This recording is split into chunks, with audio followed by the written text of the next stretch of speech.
Pentakosta ketiga akan membangkitkan generasi Yeremia, yaitu anak muda yang dipenuhi Roh Kudus, cinta mati-matian kepada Tuhan Yesus, tidak kompromi terhadap dosa, dan akan bergerak untuk memenangkan jiwa. Keempat, Pentakosta ketiga lahir di Indonesia dan bergerak ke bangsa-bangsa.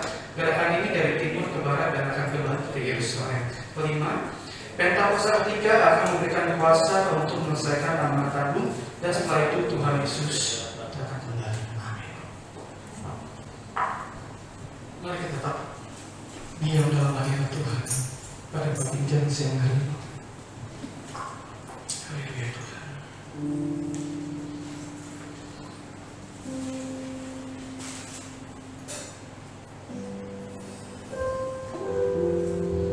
Mari kita bawa seluruh keberadaan hidup kita, hati kita, pikiran kita melekat pada kasih-Nya Tuhan pada hari ini. Mari kita nikmati hadirat Tuhan dengan ucapan syukur, dengan sorak-sorai, dengan nyanyian yang baru di dalam mulut kita. Terima kasih Tuhan Yesus.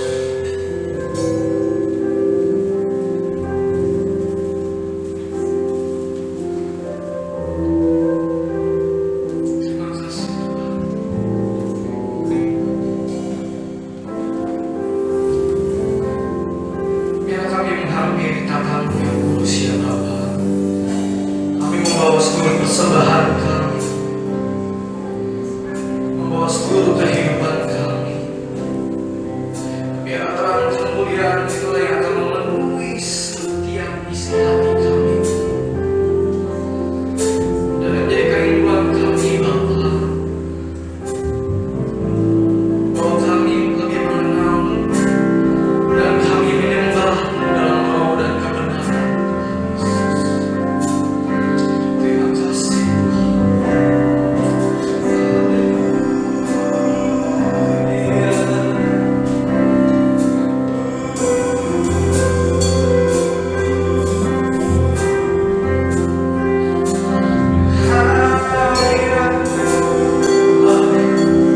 Terima kasih Tuhan. Mari bersama-sama kita membawa Bapa kami. Bapa kami yang ada di surga, dikuduskanlah namamu, datanglah kerajaanmu, jadilah kehendak-mu di bumi seperti di surga. Berikanlah kami pada hari ini makanan kami yang secukupnya, dan ampunilah kami akan kesalahan kami, seperti kami juga mengampuni orang yang bersalah kepada kami. Dan janganlah membawa kami ke dalam pencobaan, tetapi lepaskanlah kami daripada yang jahat, karena Engkau yang punya kerajaan dan kuasa dan kemuliaan sampai selama-lamanya. Amin. Beri kemuliaan bagi Tuhan. Amin. Haleluya. Gak boleh pause ya kanan kiri ya. Saya hello kanan kiri dong. Halo. Saya percaya bahwa Tuhan kita, Dia Maha Mulia dan Maha Kuasa. Amin. Dia gunung batu keselamatan kita. Amin. Amin. Amin. Dia yang termulia di bumi di surga. Beri kemuliaan bagi Tuhan kita. Haleluya.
Sahabat memberikan persembahan nanti ada POP, Pastor Pentecost akan di LCD.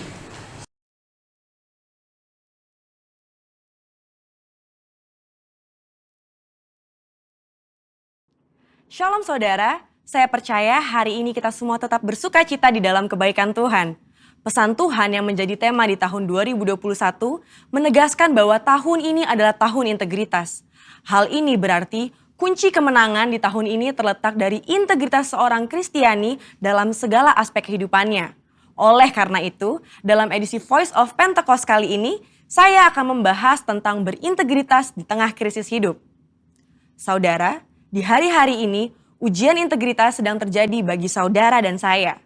Contohnya, apakah kita tetap baik saat dalam tekanan? Akan tetap loyal dalam keadaan kekurangan?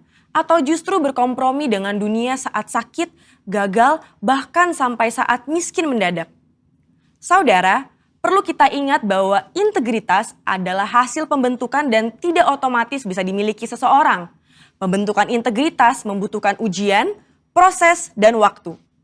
Di dalam Mazmur 1 ayat 1 berkata, "Berbahagialah orang yang tidak berjalan menurut nasihat orang fasik, yang tidak berdiri di jalan orang berdosa, dan yang tidak duduk dalam kumpulan pencemooh." Jadi, melalui ujian, seseorang bisa terbukti apakah ia ada di jalan yang benar atau tidak. Lalu, berapakah lama waktu dari proses pembentukan integritas? 30 hari, 3 bulan, atau 1 tahun? Yang pasti proses ini akan berbeda di setiap individunya. Orang yang dibentuk integritasnya memerlukan kekuatan spiritual, kejiwaan, dan fisik. Asupan ini diperlukan di awal proses, di tengah ujian, hingga akhirnya menjadi pemenang untuk berbuah. Untuk melewati proses pembentukan integritas, kita tentu perlu bertumbuh dan berakar di dalam firman Tuhan. Saudara, penting untuk kita memperhatikan akar dari kehidupan kita. Di dalam Mazmur 1 ayat 1, pemazmur menggambarkan hidup seseorang yang benar, yaitu orang yang tidak tergoda untuk berkompromi dengan nilai kefasikan, dosa, bahkan kumpulan pencemooh. Tentunya nilai ini dilakukan karena seseorang ini berakar di dalam firman Tuhan. Seseorang yang berakar di dalam Tuhan pasti memiliki kualitas integritas. Lalu, apa resep untuk memiliki kualitas integritas? Sesuai dengan Mazmur 1 ayat 2, kita harus menjadikan Taurat itu kesukaan dan merenungkan Taurat itu siang dan malam. Kata kesukaan dan merenungkan firman Tuhan menggambarkan hubungan yang dimiliki orang berintegritas dengan Tuhan. Mazmur 1 ayat 3 berkata, "Ia seperti pohon yang ditanam di tepi aliran air, yang menghasilkan buahnya pada musimnya dan yang tidak layu daunnya. Apa saja yang diperbuatnya berhasil." Untuk hidup, jelas sebuah pohon membutuhkan air. Namun, betapa beruntungnya pohon yang ditanam di tepi aliran air. Ia tidak membutuhkan waktu lama dan usaha besar untuk akarnya mencari air. Kesukaan dan merenungkan firman-Nya siang dan malam merupakan gaya hidup orang berintegritas. Hal ini digambarkan dalam Mazmur 1 ayat 2 dan 3. Dikatakan gaya hidup karena hal ini dilakukan setiap hari. Apakah mungkin gaya hidup terbentuk begitu saja? Jawabannya adalah tidak. Hal ini dimulai dari cinta mula-mula. Namun orang benar perlu membangun disiplin rohani dan memelihara cintanya. Disiplin rohani dalam pembacaan dan perenungan firman Tuhan menunjukkan gaya hidup orang berintegritas. Seperti pohon yang bertumbuh dan berakar di tepi aliran air, akan mudah untuk bertumbuh dan berbuah.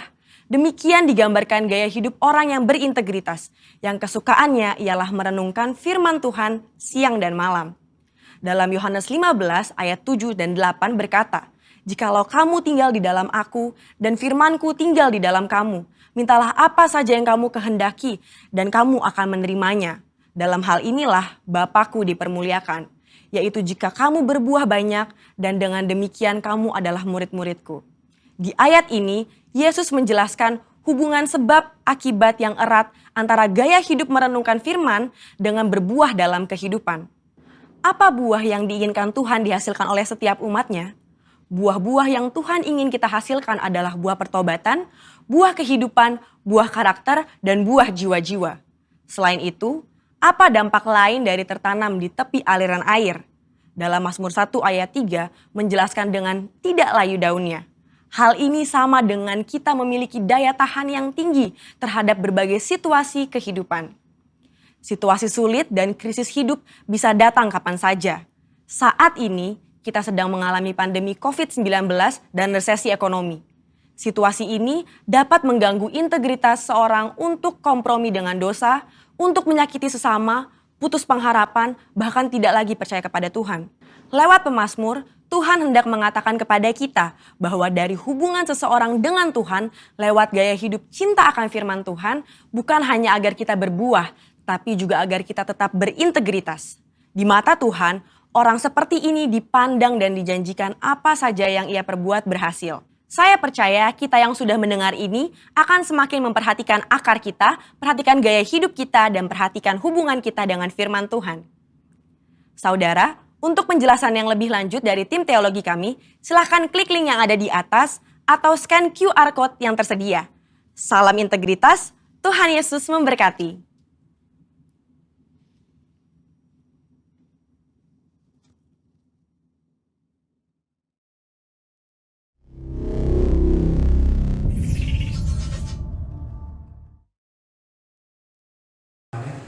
Bahkan hari ini kita juga akan dikuatkan oleh firman Tuhan. Biar ini menjadi firman kita untuk terus bisa mendengar dan melakukan perintah daripada Yesus Kristus Tuhan.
biarlah setiap ketakutan kami, biarlah setiap pergumulan kami Tuhan, kami bawa ke hadapan-Mu ya Allah.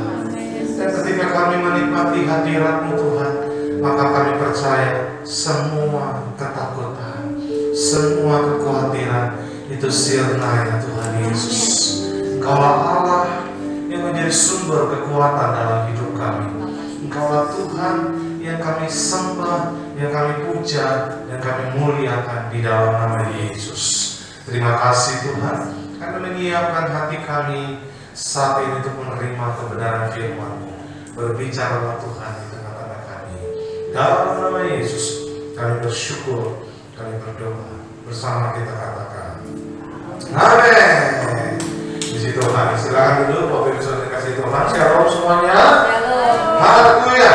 Kita bersyukur kita ada di minggu pertama dari bulan yang kelima, Saudara. Hari ini waktu berjalan demikian cepatnya dan tanpa terasa kita sudah masuk di bulan yang kelima, Saudara. Dan di bulan ini ada peristiwa penting yang terjadi dalam kehidupan kekristenan kita. Yang pertama adalah peristiwa nanti kita akan merayakan kenaikan Tuhan Yesus, Bapak Ibu Saudara. Lalu yang kedua, kita akan merayakan pencurahan Roh Kudus. Amin, Bapak Ibu.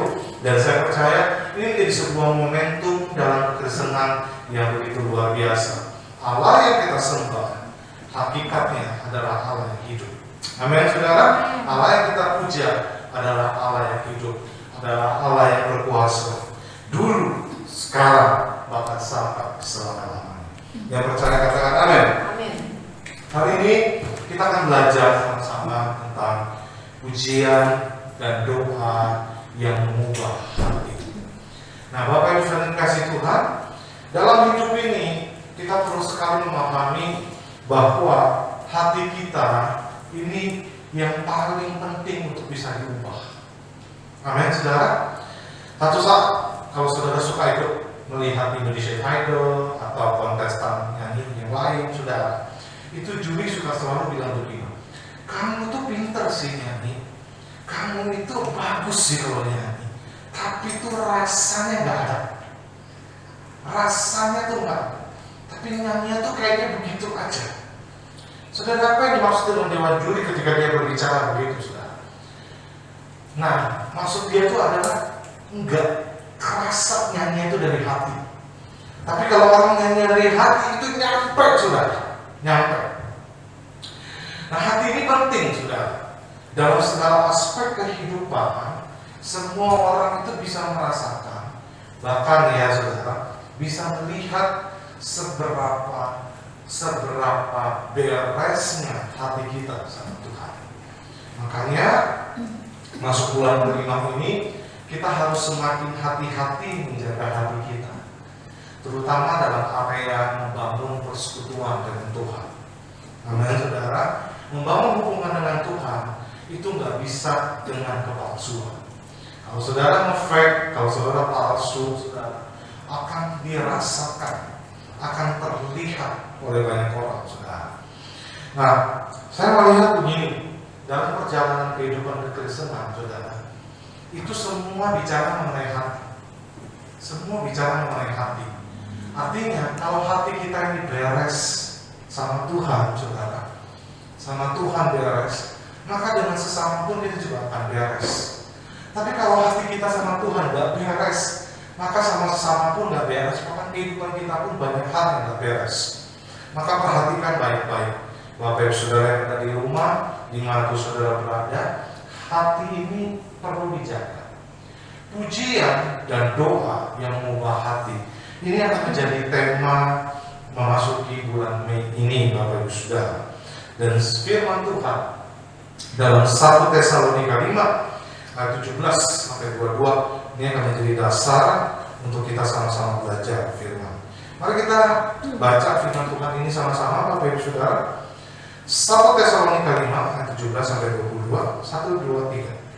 Tetaplah berdoa, mengucap syukur dalam segala hal, sebab itu yang dikehendaki Allah di dalam Kristus Yesus bagi kamu. Janganlah padamkan roh, dan janganlah anggap rendah nubuat-nubuat. Ujilah segala sesuatu dan peganglah yang baik. Jauhkanlah dirimu dari segala jenis kejahatan. Nah, saudara, 1 Tesalonika 5, 17 dan 22 ini luar biasa. Tetaplah berdoa, mengucap syukurlah dalam segala hal, sebab itulah dikehendaki oleh Allah di dalam Kristus Yesus bagi siapa? Bagi kamu, bagi kita semua. Janganlah padamkan roh, dan janganlah anggap rendah nubuat-nubuat. Ujilah segala sesuatu dan peganglah yang baik. Jauhkanlah dirimu dari segala jenis kejahatan. Dari segala jenis kejahatan. Sebetulnya mungkin kita tidak terlihat seperti seorang penjahat.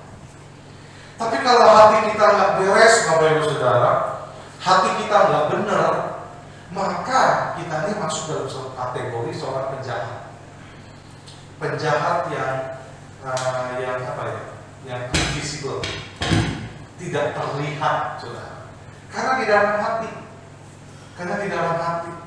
Contohnya ketika kita mengumpat, ketika kita mengungkapkan kekesalan terhadap seseorang, Saudara, itu kan semua di dalam hati, Saudara. Dan saya mau bilang bahwa seringkali kita tidak menyadari bahwa kita ini telah berbuat jahat. Makanya firman Tuhan ini ingat, jauhkanlah dirimu dari segala jenis kejahatan. Kita nggak bikin jahat kok. Kita nggak bikin hal yang jahat, tapi hati kita bisa saja sudah berbuat sesuatu yang jahat. Nah, hari ini kita akan belajar beberapa hal penting yang harus dilakukan untuk dapat mengubah hati kita. Nah, untuk dapat mengubah hati kita, ada 3 hal penting yang saya mau bagikan kepada kita pada hari ini, supaya saudara memahami, supaya saudara mengerti bagaimana dalam proses perjalanan kita sebagai orang Kristen, kita terus growing, kita terus bertumbuh di dalam Tuhan. Nah, beberapa hal penting yang harus dilakukan untuk dapat mengubah hati. Yang pertama adalah berdoa. 1 Tesalonika 5 ayat 17 singkat sekali. Tetaplah berdoa. Tetaplah berdoa. Tetaplah berdoa ini pengertiannya luas. Bapak Ibu Saudara jangan sampai salah kaprah. Jangan sampai berpikir doa itu ketika saudara datang di gereja lalu menaikkan doa-doa saudara. Atau ketika saudara sedang di rumah mau makan berdoa, mau tidur berdoa. Ya mungkin itu doa-doa yang kita lakukan. Mau berangkat keluar rumah kita berdoa. Tapi tetaplah berdoa, saudara. Ini bicara mengenai relasi, hubungan. Kalau saudara belajar Kom 100, pelajaran 120.1, saudara, itu belajar tentang doa. Doa itu digambarkan sebagai hubungan. Hubungan dengan siapa? Hubungan umat Allah dengan Tuhan. Yang kedua, hubungan antara anak dengan Bapa. Yang ketiga, hubungan antara sahabat. Nah, Bapak Ibu Saudara dikasih Tuhan, berdoa itu bukan hanya sekedar rutinitas agamawi yang kita lakukan, tapi berdoa itu bicara mengenai hubungan dengan Allah. Jadi sebetulnya nggak ada waktu yang bisa mengatur kita kapan kita harus berdoa. Nggak ada waktu yang mengatur. Apakah 5 waktu sehari, apa 3 waktu sehari, atau 7 waktu dalam satu hari. Tidak ada waktu yang mengatur. Tapi saudara, 1 Tesalonika 5 ayat 17 dengan gamblang, dengan jelas ngomong, tetaplah berdoa. Tetaplah berdoa ini artinya nggak ada waktunya. Every time, every minute kita selalu berdoa. Setiap waktu kita berdoa. Kok bisa? Sekali lagi, doa bukan bicara mengenai sebuah kalimat yang bagus. Doa bukan bicara mengenai sebuah obrolan yang sepertinya sangat agamawi. Tapi doa itu bicara mengenai hubungan. Salah seorang penulis buku yang hebat, salah seorang tokoh pahlawan iman yang luar biasa, dia hidup di abad 18, namanya Smith Wigglesworth. Smith Wigglesworth ini seorang tukang ledeng. Kalau mungkin kita adalah tukang pompa air. Nah, dia ini nggak bisa baca tulis. Umur 26 tahun. tahun baru mulai bisa baca. Itu pun diajarin oleh istrinya. Nah, dia belajar baca itu dari Alkitab. Tapi ketika dia berjumpa dengan Tuhan, ketika dia bertobat, dia punya sebuah quote, sebuah statement dalam hidup yang sangat luar biasa. Dia bilang begini, saya nggak bisa berdoa 2 jam. Saya pun nggak mampu berdoa 1 jam. Tapi saya tidak pernah membiarkan waktu saya 5 menit saja tanpa membangun hubungan dengan Tuhan. Saudara paham nggak arti kalimat ini? Ini dalam sekali, dan ini artinya dia berdoa setiap waktu. Dia berdoa setiap waktu. Amin, saudara. Amin, saudara. Dia berdoa setiap waktu. Hari-hari ini, saudara, saya cuma mau bilang, kita ini perlu berdoa setiap waktu. Kita nggak tahu apakah hati kita ini gampang dinodai atau tidak. Kita nggak tahu apakah hati kita ini bisa kita jaga dengan baik atau tidak. Tapi kalau kita selalu berdoa, selalu membangun hubungan dengan Tuhan, itu akan menyebabkan kita tuh jadi kuat di dalam Tuhan. Amin, saudara. Kalau hari ini saudara bikin survei, saudara tanya ke semua pengusaha, bahkan saudara tanya kepada semua orang-orang yang menjalankan perekonomian di dunia ini, pasti semuanya akan berkata hancur. Hancur. Amin, saudara. Semua akan bilang ambruk. Saya beberapa waktu yang lalu mampir ke rest area di daerah, lupa saya. Lalu biasanya saya suka beli kopi di rest area. Beli kopinya suka ke Starbucks, saudara. Nah, waktu saya pergi ke Starbucks, saya nggak melihat ada 1 orang pun masuk ke dalam Starbucks tersebut.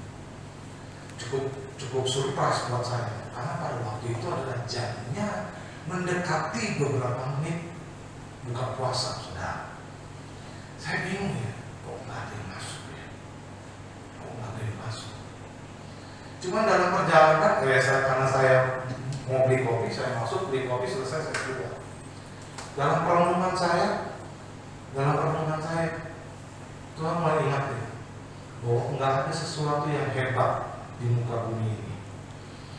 Meskipun ketika Starbucks boleh berbangga dengan mereknya, tapi dalam kondisi seperti ini, semua orang cari kopi yang lebih murah.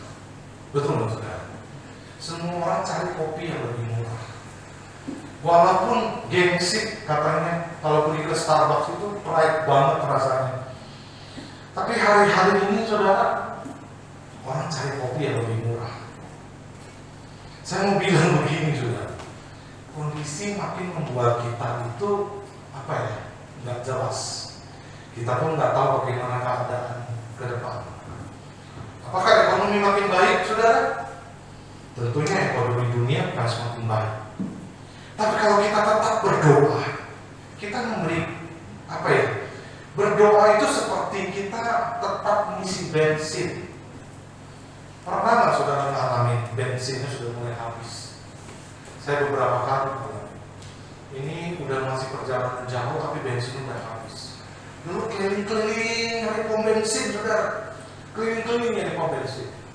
Lalu ketika dapat pom bensin, isi bensin penuh di mobil, itu rasanya tenang bawaannya. Tenang bawaan. Nah, ketika saudara tetap berdoa seperti itu, saudara akan merasa tenang dalam hidup ini. Karena apa? Ada bensin di kendaraan saudara. Ada isi kok tenang aja, saudara. Doa itu begitu. Doa itulah yang betul-betul memberikan kita energi untuk bergerak lebih lagi, saudara. Katakan amin. Jangan membangun doa hanya dengan kalimat-kalimat formil atau kata-kata puitis, saudara. Tapi bangunlah doa dengan apa adanya diri kita. Bangunlah doa sebagai umat Allah. Bangunlah doa sebagai anak Allah. Bangunlah doa sebagai apa? Sahabatnya Tuhan. Amin, saudara. Dimanapun saudara berada, kapanpun waktunya, berdoa. Every time, everywhere. Amin, saudara. Bahkan ketika saudara, mohon maaf ya, ketika saudara sedang ada di toilet pun saudara bisa berdoa. Saya justru banyak menggunakan kesempatan ini. Amin, saudara. Ketika saudara menghadapi hal-hal yang sulit, saudara nggak takut, tapi saudara tetap berdoa. Amin, saudara. Tetaplah berdoa. Artinya setiap waktu kita berhubungan dengan Allah. Katakan amin. Katakan amin. Berdoa, berdoa, dan berdoa. Karena berdoa artinya kita membangun relasi dengan Tuhan. Ada banyak orang kehilangan kehilangan spiritualnya bukan karena dia tidak bergereja, bukan karena dia tidak melayani lagi, tapi orang kehilangan spiritualitasnya ketika dia mulai tidak berdoa, ketika dia mulai membiarkan relasi dengan Allah itu makin renggang, saudara. Ketika relasi itu makin renggang, maka saudara kehilanganlah spiritualitas itu, saudara. Amin. Yang kedua, bagaimana, apa yang harus dilakukan untuk dapat mengubah hati kita?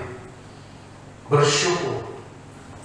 Saya percaya doa itu memberikan energi buat kita, buat hati kita, supaya kita tetap bisa berharap, percaya kepada Tuhan.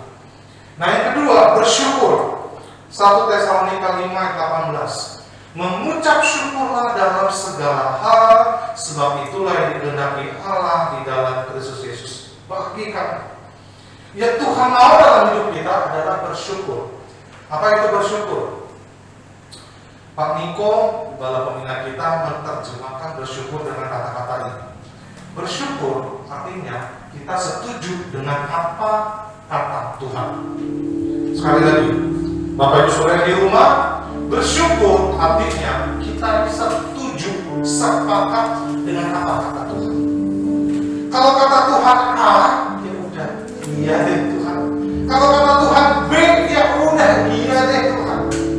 Amin, saudara. Itu namanya bersyukur. Bersyukur dalam segala hal. Segala hal, saudara. Bukan hanya dalam hal baik, tapi dalam segala hal. Sekarang pun saudara sedang mengalami namanya kehilangan pencaharian, kekurangan kekurangan uang, saudara, kekurangan pendapatan, saudara mengalami sakit penyakit, saudara. Dalam hal seperti itu pun kita harus tetap bersyukur kepada Tuhan. Amin, saudara.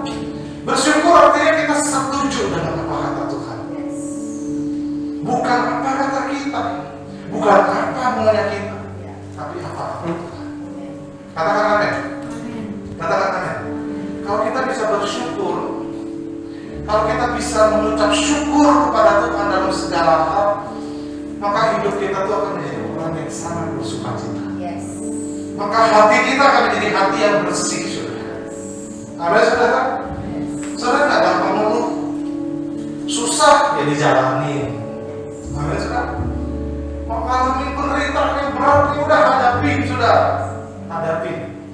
Hadapi dengan hati yang bersyukur. Amin, saudara. Hadapi dengan mengucapkan syukur. Karena kita percaya ketika kita mengucap syukur, berkat Tuhan mengalir. Yang setuju katakan amin. Boleh tengok kanan kiri bilang bersyukur.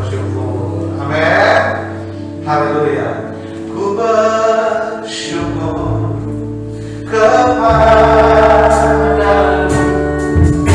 sumber pengharapanku,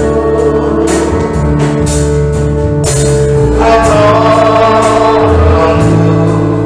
dan Allahku, tiada yang seperti. Yang mau bersyukur katakan amin. Satu saat ada seorang pendaki bukit, tiba-tiba dia mendaki dan sudah menjalan malam. Lalu tiba-tiba tali pegangannya itu putus dan membuat dia terlempar cukup jauh. Dan ketika dia terlempar, tiba-tiba dia tergantung dalam satu pegangan. Dan dia nggak berani. Aduh, dia bingung sudah. Dia bergantung dan dia mulai teriak sama Tuhan, Tuhan tolong saya, Tuhan tolong saya, Tuhan jangan biarin saya mati, Tuhan tolong saya. Doanya itu minta tolong, terus jangan biarin dia mati.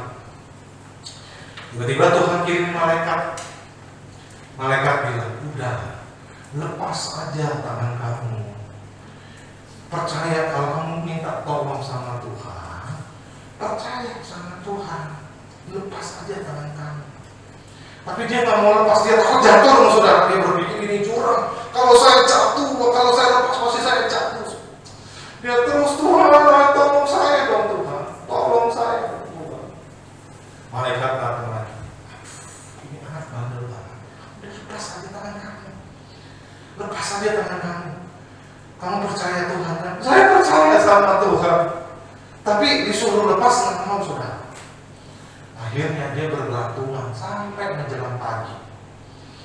Ketika menjelang pagi, saudara, dia lihat ke bawah. Saudara tahu nggak? Pijakannya itu nggak lebih dari 1 meter. Kalau dia lepasin tangan, dia udah nginjek di bawah, saudara. Tapi semalam-malam dia nggak, dia peganglah Tuhan, dia teriak, Tuhan tolong saya, Tuhan tolong saya.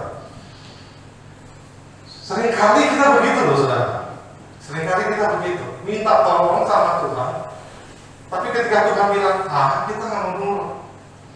Makanya orang yang bersyukur itu adalah orang yang selalu mengerti apa maunya Tuhan. Katakan amin. Mengucap syukur dalam segala hal. Harusnya ya saudara, kalau saudara ada dalam posisi itu, atau kalau kita semua dalam posisi itu, Tuhan tolong saya. Kalau Tuhan bilang, lepaskan tangan. Oh iya Tuhan, baik. Saya percaya dengan apa kata Tuhan. Lepasin aja sudah. Mati nggak kira-kira? Enggak mati. Amin nggak saudara? Karena ternyata ada pijakan di bawah kita. Saya mau bilang, orang yang bisa bersyukur adalah orang yang tahu bahwa Tuhan itu baik adanya. Tuhan tidak pernah punya maksud jahat sama kita. Katakan amin. Kalau hari ini kalian sedang berpikir Tuhan jahat, saya mau bilang Tuhan tidak jahat. Tuhan tidak pernah punya maksud jahat. Katakan yes. Hal yang ketiga yang bisa kita lakukan untuk mengubah hati kita, berjaga-jaga. 1 Tesalonika 5 ayat 22 katakan, jauhkanlah dirimu dari segala jenis kejahatan. Nah ini tadi sudah. Kita harus menjaga hati kita baik-baik supaya kita tidak berbuat jahat. Jagalah hatimu dengan segala kewaspadaan, karena dari situlah terpancar kehidupan. Ini Amsal ini menjadi Amsal yang sangat terkenal. Bahkan orang yang bukan Kristen pun mengutip ayat ini.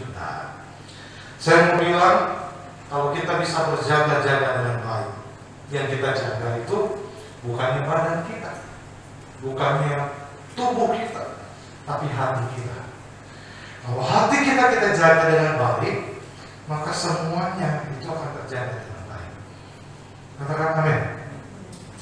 Orang bilang begini, hati itu jendela kehidupan. Jadi kalau hati kita jaga dengan baik, maka kita juga akan melihat hal yang baik masuk dalam hidup kita. Katakan amin, saudara. Katakan amin. Berjaga-jaga di sini artinya kita menjaga hati kita.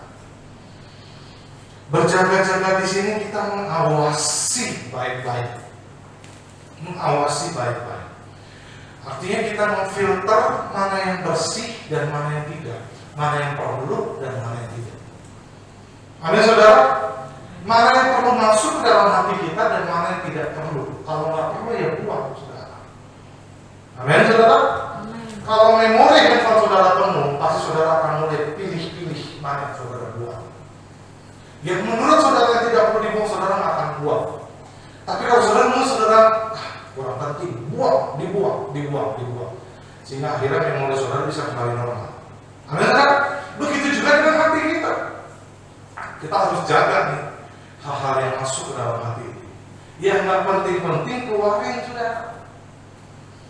Amin, saudara. Yang nggak penting dikeluarin. Peristiwa banjir ketika awal tahun 2020, saudara, itu bikin orang banyak ngeberesin lemari. termasuk saya. Hal-hal yang nggak penting kita buang. Amin, saudara. Yang nggak penting kita buang dan kita biarkan yang penting itu tetap ada di dalam lemari kita. Sama hati kita. Yang nggak penting kita keluarin, yang penting kita tetap taruh dalam hati kita. Ini namanya menjaga. Katakan amin. 3 hal ini adalah hal yang sangat penting. Berdoa, bersyukur, berjaga-jaga. Sama-sama kita bilang. Berdoa, bersyukur, berjaga-jaga. Kalau saudara nanti pulang dari tempat ini ditanya apa pesan Tuhan di gereja hari ini, 3. Berdoa, bersyukur, berjaga-jaga. Yang mau katakan amin. Di awal bulan ini kita akan masuk dalam perjalanan kudus. Saya mau mengajak setiap kita, mari dengan kesungguhan hati kita menghampiri Tuhan. Kita mau datang kepada Tuhan dan kita mau alami Tuhan. Yang mau katakan amin. Mari kita bangkit berdiri sama-sama. Saya mau coba ajak nyanyi lagu saya, Tuhan. Sempurnanya cinta. Lagu ini saya dapat ketika pasca. Ketika saya pasca, saudara. Saya menyadari bahwa kasih Tuhan luar biasa buat kita. Dan seharusnya kita pun sudah meresponi kasih Allah yang besar itu dalam hidup kita. Yang setuju katakan amin. Sempurnanya kasih-Mu, sempurnanya cinta-Mu, kasih Yesus yang besar, ku mau ikut-Mu Tuhan. Sama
Saat ini Tuhan Yesus, kami mau makan semeja menikmati perjamuan yang kudus.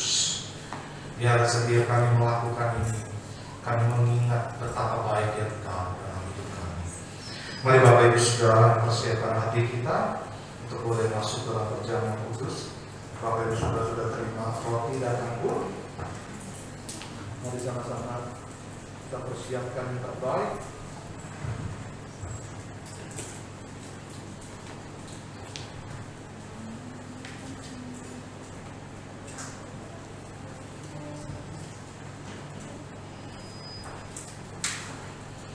Haleluya Tuhan Yesus. Kami mau bereskan ketika ada ganjalan dalam hati kami. Kalau ada sesuatu yang kami taruh dalam hati kami yang tidak berkenan, kami melepaskan itu di dalam nama Yesus. Kami mau melepaskan pengampunan kepada orang yang menyakiti kami. Kami juga mohon ampun Tuhan kalau kami sudah menyakiti hati orang yang apa. Biarlah lewat perjamuan yang kudus hari ini kami dilayakkan, kami ditahirkan. Terima kasih Tuhan Yesus. Sebab apa yang telah aku teruskan kepadamu telah aku terima dari Tuhan, yaitu bahwa Tuhan Yesus pada malam waktu ia diserahkan yang mengambil roti. Mari kita angkat roti di atas kepala kita. Dan sesudah itu ia mengucap syukur atasnya. Ia memecah-mecahkannya dan berkata, inilah tubuhku yang diserahkan bagi kamu. Perbuatlah ini menjadi peringatan akan aku. Bukankah roti yang atasnya kita ucapkan syukur adalah persekutuan dengan tubuh Kristus? Amin. Mari kita makan sama-sama di dalam nama Yesus.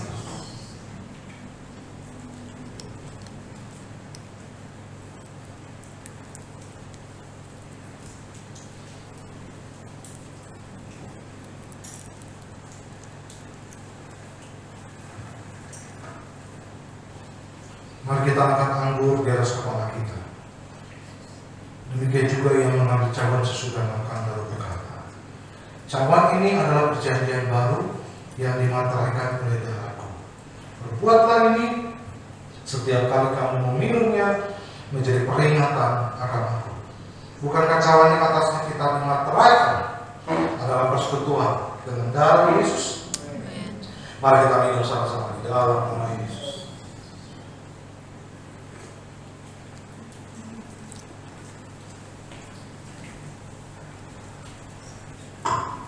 Haleluya. Mari kita datang sama Tuhan, bersyukur kepada Tuhan. Katakan terima kasih Tuhan Yesus, buat pengorbananmu Tuhan, buat tubuh dan darahmu ya Allah. Terima kasih Tuhan, semua yang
biarlah hari ini dalam ibadah kami menerima kasih-Mu yang sempurna, cinta-Mu yang sempurna Tuhan. Terima kasih kami mengucap syukur. Segala hormat, kemuliaan, pujian hanya bagi Engkau saja. Dalam nama Yesus, kami bersyukur dan berterima kasih. Haleluya. Sama-sama katakan. Amin.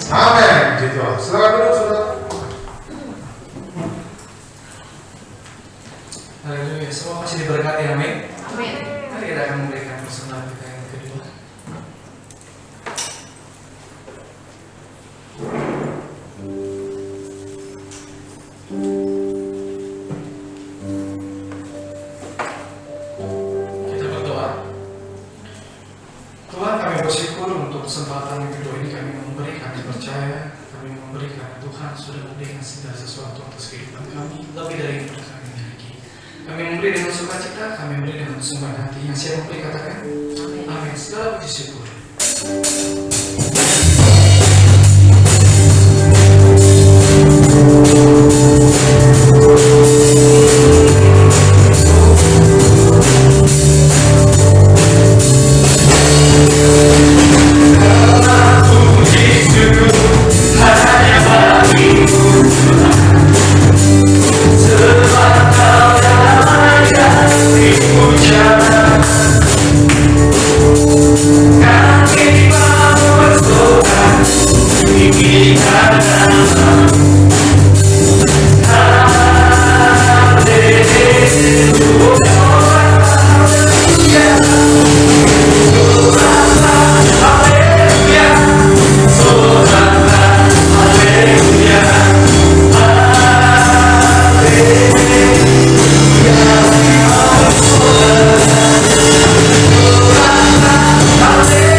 Buat Fendi dan Cindy yang sudah kembali juga bergabung bersama kita. Hari ini ada banyak yang tidak hadir saya lihat, ya mungkin ada keperluan, tapi kita doakan biar kiranya mereka juga tetap bisa menyaksikan lewat live di FB ya saudara.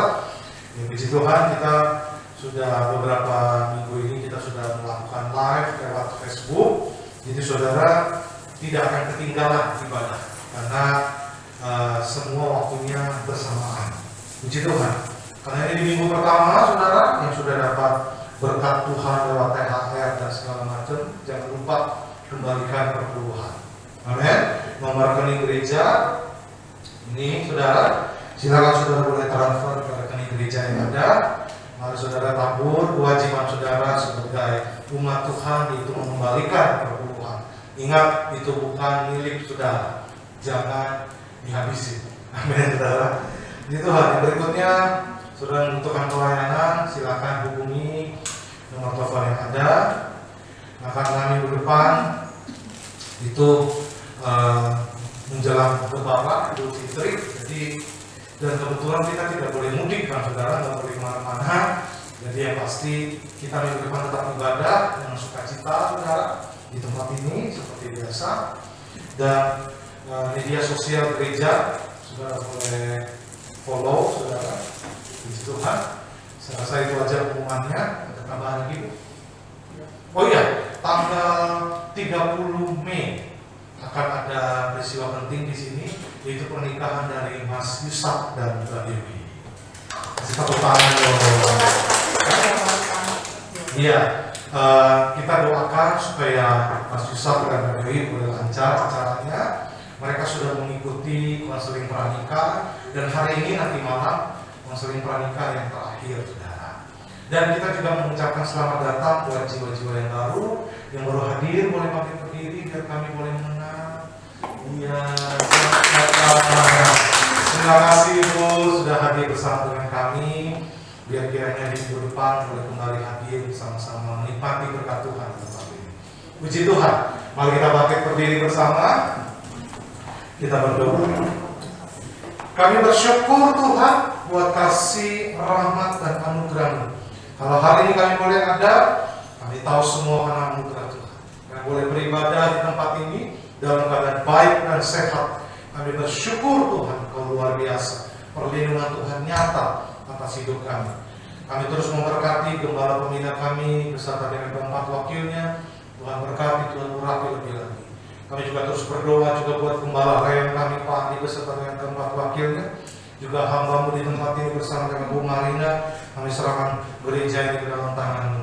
Biar Engkau Allah yang kiranya memberikan pertumbuhan itu. Terima kasih Bapak. Kami juga terus berdoa bagi bangsa kami Indonesia. Kami percaya Indonesia ada dalam hati-Mu, Indonesia ada dalam pikiran-Mu. Mari pulihkan, sembuhkan Indonesia dari COVID-19 ya Tuhan. Terima kasih Bapak. Terima kasih.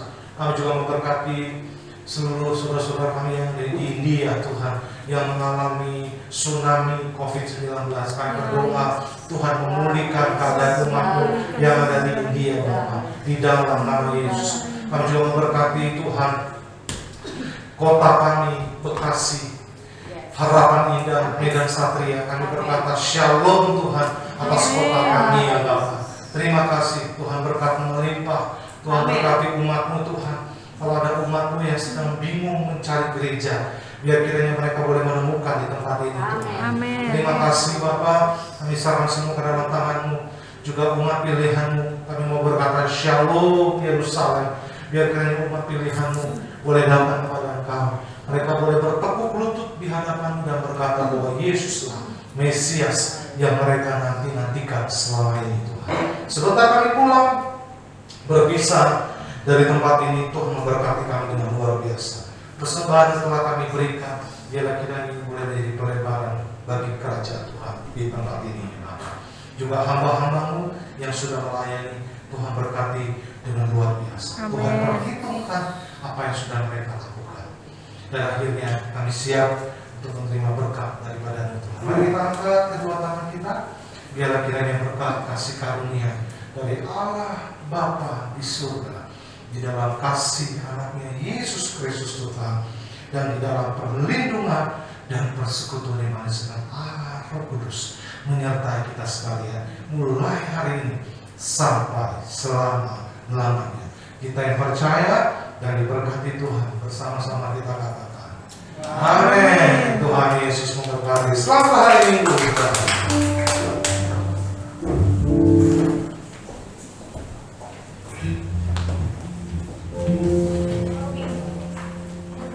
Thank you.